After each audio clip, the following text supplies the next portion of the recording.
நம்ம தொடர்ந்து government announcement எல்லாம் கொடுத்துட்டு இருக்கோம். அதுல இன்னைக்கு பாத்தீங்கன்னா குடும்ப தலைவிகளுக்கு கொடுக்கக்கூடிய பணத்தை ஏத்துறாங்க. அதை பற்றியும் இன்னும் அதை அப்ளை பண்ணி முழுசா கிடைக்காதவங்களுக்கும் என்ன செய்யணும் அப்படின்னு சொல்லிட்டு கவர்மெண்ட் அறிவிச்சிருக்காங்க. ரொம்ப சுருக்கமாவே பாத்திரலாம். கவர்மெண்ட் சம்பந்தமான விஷயம் பாக்குறக்கா மறக்காம சப்ஸ்கிரைப் பண்ணி வச்சுக்கோங்க. அதுலயும் தொடர்ச்சியா எஸ்ஐஆர் பத்தி நம்ம நிறைய போட்டுட்டு தான் இருக்கிறோம். இன்னைக்கு காலையில கூட நம்ம எஸ்ஐஆர் பத்தி எல்லாம் போட்டிருக்கோம்.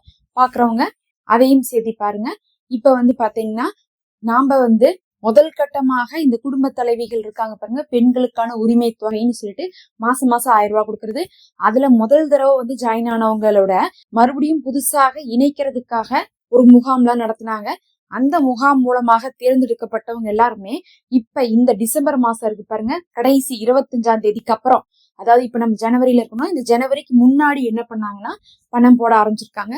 அதனால யாரெல்லாம் இந்த ஒரு வருஷத்துக்குள்ள அப்ளை பண்ணீங்களோ அவங்க எல்லாம் பணம் வந்துருச்சான்னு பாருங்க. ஒருவேளை நான் அப்ளை பண்ணி எனக்கு பணம் வரல அப்படின்னா நீங்க என்ன பண்ணலாம்னா இந்த சமயத்துல மேல்முறையீடு பண்ணலான்னு இருக்காங்க. இது அப்ளை பண்ணாதவங்களுக்கு கிடையாது, அப்ளை பண்ணி பணம் வராதவங்களுக்கு.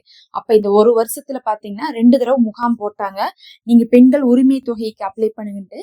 அதுல அப்ளை பண்ணவங்களுக்கு இந்நேரம் வந்திருக்கணும். வராட்டினா மீண்டும் அதை என்ன பண்ணலாம், மறுபரிசீலனை செய்யறதுக்கான டைமாக இது இருக்குது. அவங்க மேல்முறையீடு செஞ்சு கொள்ளுங்க. அவங்க மட்டும் இந்த இடத்துல டைமை மிஸ் பண்ணிடாதீங்க. இப்ப மேல்முறையீடு பண்ணாட்டினா அப்புறம் என்ன ஆகாது, இனி உங்களுக்கு இந்த சமயத்துல கிடைக்காது. அதுக்கப்புறம் இனி ஒரு தடவை முகாம் போட்டு காசு கொடுக்கறது அப்படிங்கிறது இந்த தடவை எலெக்ஷன்ல நடக்காதுன்னு தெரிஞ்சுக்கோங்க. ஓகேவா? இது ஃபர்ஸ்ட் விஷயம். ரெண்டாவது விஷயம் என்னன்னு பாத்தீங்கன்னா, பணம் வாங்கிட்டு இருக்கிறவங்க, இப்ப நம்மளாம் மாசம் 1000 ரூபாய் வாங்கிட்டு இருக்கோம் அப்படின்னா அவங்க என்ன பண்ணணும்னா, அவங்க ஏற்கனவே 1,30,00,000 பேத்துக்கு கொடுத்துட்டு இருக்காங்க. அவங்கள என்ன பண்றாங்கன்னா அடுத்தது எலெக்ஷன்ல நாங்க ஜெயிச்சு வந்தா அதிகப்படுத்துறோம் அப்படின்னு சொல்லிட்டு அறிவிச்சிருக்காங்க. 1500 அல்லது 2000 அதிகப்படுத்தப்படும் சொல்லிட்டு எதிர்பார்க்கப்படுது. நிறைய பேர் 2000 சொல்றாங்க. ஒரு சிலர் இல்ல 2000 கொடுத்தா கட்டுப்படி ஆகாது, அதனால 1500 கொடுப்பாங்க அப்படின்னு சொல்லிட்டு இருக்காங்க.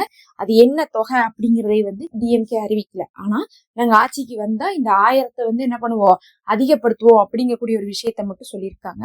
அது இல்லாம முதல் கட்டமா நம்ம சொன்ன மாதிரி 1,30,00,000 பேத்துக்கு கொடுத்தாலும் இப்ப பாத்தீங்கன்னா மறுபடியும் இந்த 2வது தடவை எடுத்தாங்க பாருங்க, அதுல நிறைய பேர் லட்சக்கணக்கான பேர் இணைந்திருக்காங்க. இதுக்கும் அதுக்கு என்ன வித்தியாசம்னு பாத்தீங்கன்னா, முதல் தடவை சிலர் தகுதி இருந்தும் விடுபட்டு போனவங்க இப்ப இணைந்தாங்க. ஆனா தகுதி இருந்து விடுபட்டு போனவங்களுக்கு பரவாயில்ல. சிலருக்கு பாத்தீங்கன்னா நிறைய ரெஸ்ட்ரிக்ஷன் இருந்துச்சு.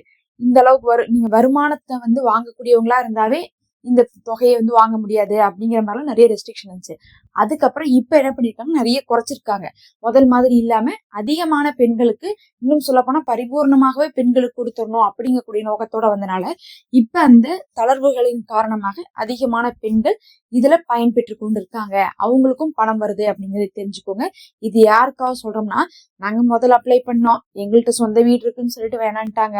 அதுக்கப்புறம் எங்க குடும்பத்துல 2 வருமானம் இருக்குன்னு வேணான்ட்டாங்க. இந்த மாதிரி நிறைய ரெஸ்ட்ரிக்ஷன் சொன்னாங்கன்னு சொல்லிட்டு நிறைய பேர் வேணான்னு சொல்லி முடிச்சிருப்பாங்க. அவங்களுக்கு கிடைச்சிருக்காது, அவங்க அப்ளை பண்ணிருக்க மாட்டாங்க, அதை விட்டுருப்பாங்க. ஆனா 2வது தடவை அப்படி நிலைமை இல்ல. 2வது தடவை நிறைய தளர்வுகள் வந்தனால 2வது தடவை அப்ளை பண்ணா உங்களுக்கு கிடைக்கிற சான்ஸ் இருக்கு.